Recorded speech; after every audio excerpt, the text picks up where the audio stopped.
Buwan ng Oktubre pa din ngayon, buwan ng mga guro kung ituring, buwan na binibigyang pugay ang mga kaguruan natin. Kaya ngayong araw, ating parangalan, mga guro hindi sa paaralan, kundi mga guro dito sa ating simbahan. Umpisahan na natin sa batang ito. Oo, bata pa ito. Isang college student na ibinibigay ang Sabado sa pagtuturo. Kung di nyo na itatanong, siya ang sidekick na musikero. Violin ang pinakakabisado, kahit magulang nito'y siya ang maestro. Isunod naman natin ang pinuno ng YP. Siya ay walang kasimpayat, ngunit sa gawain ay maliksi. Sa Joseph's Green Dreamers, siya ang nagpapanatili, kaya partisipasyon nila ay nagiging aktibo lagi. Pagba-violin at pagkanta ang kanyang hilig gawin. Pagtuturo sa mga bata ay kanyang kinasisiyahan din.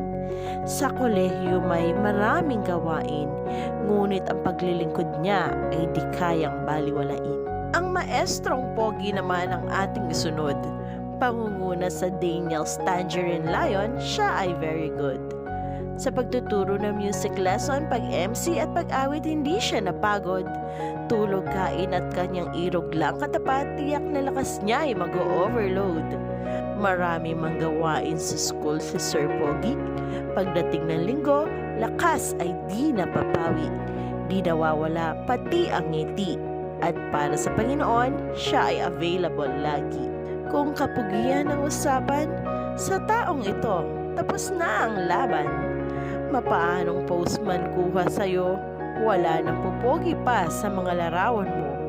Ganoon pa man, pagdating sa kumpasan at awitan, alam naming hindi mo ito aatrasan. May mga pinagdadaanan din naman ang taong ito, ngunit sa gawain para sa Panginoon ay hindi rin sumusuko. Mga ngiti at lakas niya sa pag-awit at pagkumpas ay di nagbabago, pagkat alam niyang ang Panginoon ang nabibigyang kalwalhatian nito. Pag-usapan naman natin si Vong Navarro. Si Totoy Bibo. Ay mali, si Totoy Kiko pala ito. Nalilito tuloy ako, pero sa pagkumpas at paggawa ng mga nota sa finale, walang bakas ng pagkakamali sa'yo. Kahit na minsay may mga choir members na pasaway, mga sermon at paalala mo'y di sumasablay. Di mo lang pansin, pero mga turo mo sa amin ay naa-appreciate din. Mga awitin ay lagi mong nire-ready, maging sa special number, ikaw ang laging proxy. Bawat kumpas mo'y sa Diyos lagi ang papuri. Dito naman tayo sa taong di ko pa nakitang nagalit. Sa kababaang loob ay talagang wala kang masasambit. Siya'y si Master Shomai. Ay, si Master Asher pala. Sa kahit anong gawain, siya ay laging nakasadya.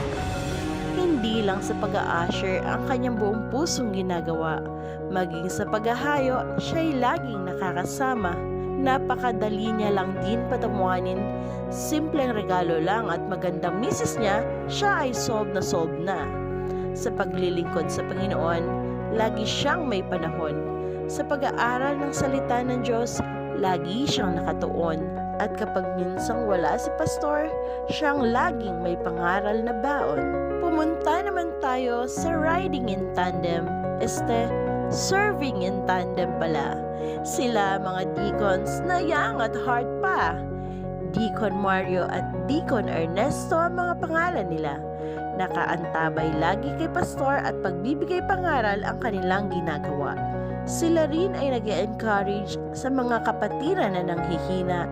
At kahit medyo may edad na, ang kaayusan pa din ang inuuna kahit na minsay pasaway sa pagiging competitive ang iba. Lagi din nilang kasama ang kanilang mga magagandang asawa, nangunguna sa mga gawain pati na rin sa pamilya. Salamat sa inyong pagtuturo at maging sa inyong buhay na magandang halimbawa. Siya naman si Ma'am Luz Rivera.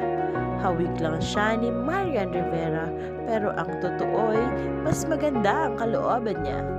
Siya ang nag-iisang bumihag sa puso ng ating mahal na Pastor Resty Rivera.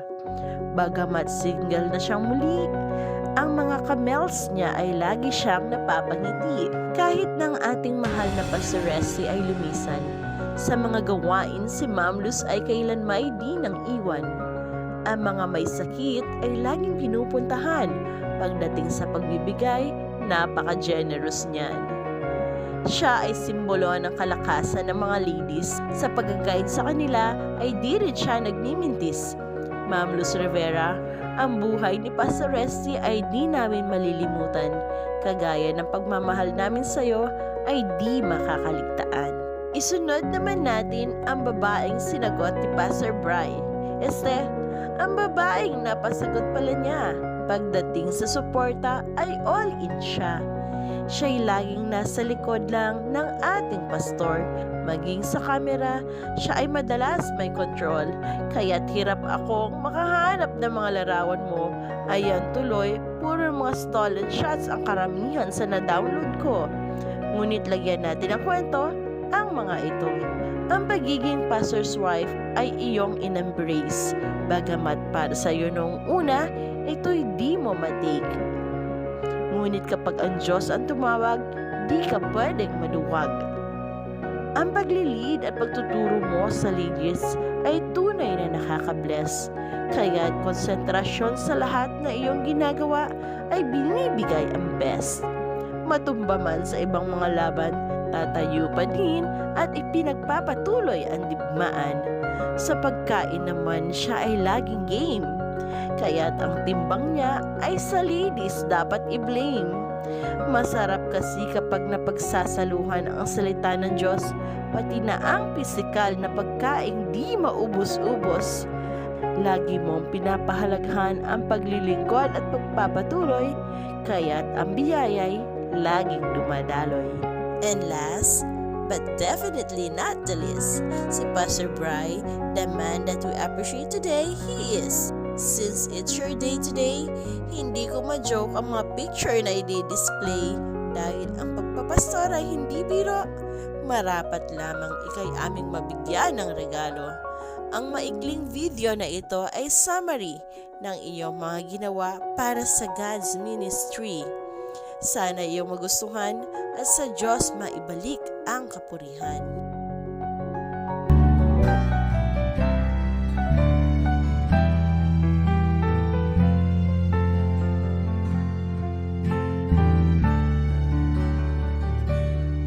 God has given us a pastor to oversee the flock of God, who daily bends his knees in prayer, teaching us God's perfect way. A man who loves the Lord, preaching the living word. Let us be glad, give God honor to the church God has given his servant, a man of wisdom, faith and vision, who fulfills the great commission, who lifts the name of Jesus Christ.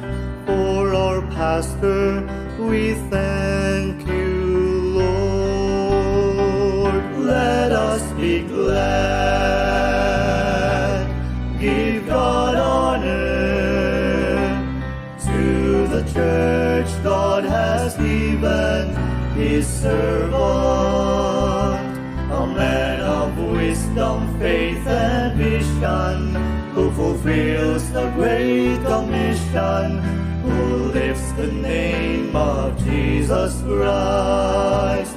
For our pastor, we thank you, Lord.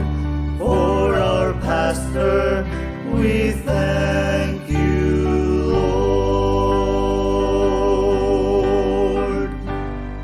We will serve him for the rest of our days. We will serve him with the highest of praise. We